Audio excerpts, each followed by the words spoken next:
Hey there, I'm Noelle Tarr, and I'm going to talk to you today about 3 common mistakes that I see people make when doing the push-up. So what I'm going to do is actually show you what those mistakes are and then give you cues for how to fix that. So when you're doing the push-up in the future, you can be thinking mentally about these important cues so that you can do the push-up correctly and injury-free, which is super important.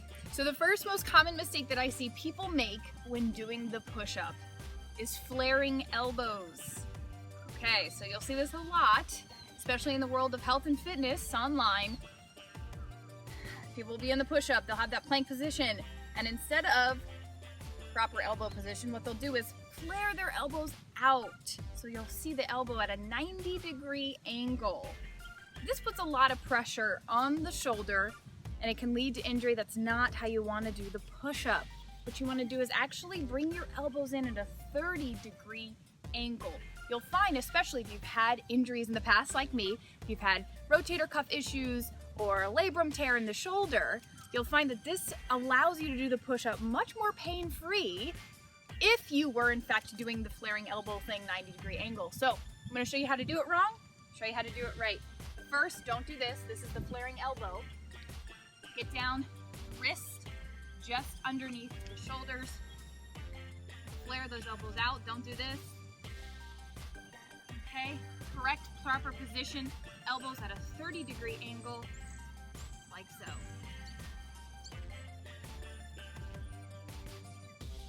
Okay, so 30-degree angle, very important. Second most common mistake that I see people make when doing the push-up, something called butt in the air syndrome. This is not a real syndrome. However, it is more clinically referred to as an anterior pelvic tilt. So basically what's happening is when people get into that solid plank position, they take their pelvis actually rotates forward. So anterior, forward facing, pelvic tilt. So as a result, their butt kind of goes up in the air.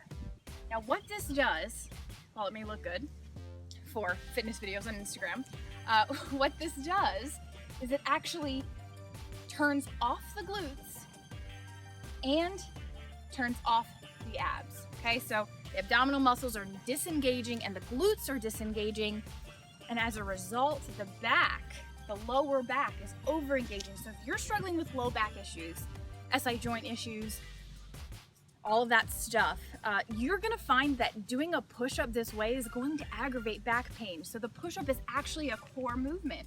So you actually wanna be squeezing your glutes, tightening your abdominals. You wanna be solid and tight while you're doing that push-up, and engaging your core and sticking your butt up in the air is not gonna allow you to do that.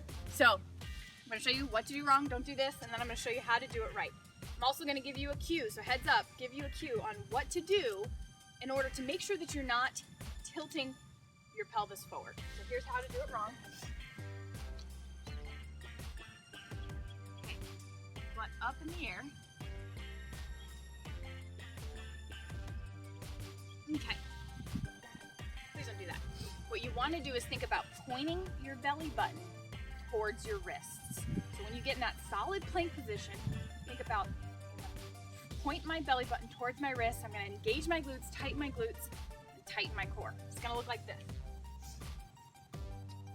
Wrist just underneath the shoulders.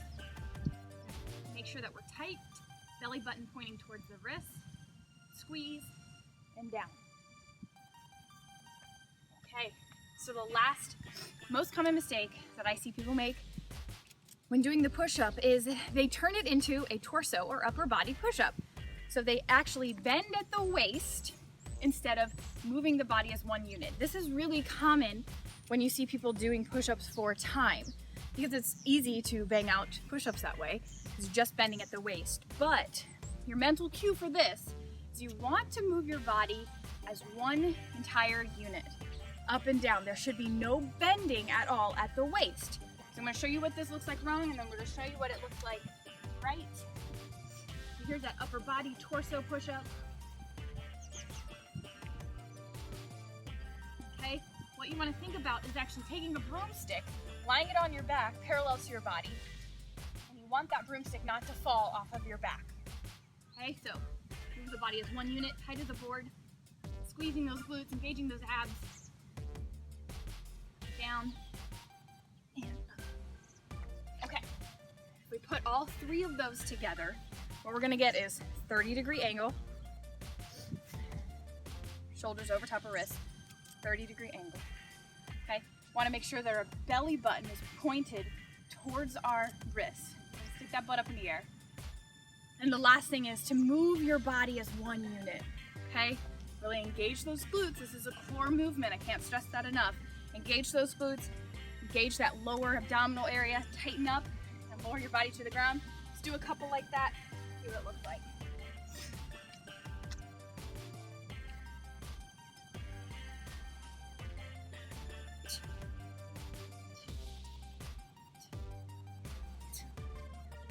Okay, that's how you do the push-up. For more from me, for more videos, go ahead and hit subscribe to my channel to keep up with me and all the things that I do at coconutsandkettlebells.com.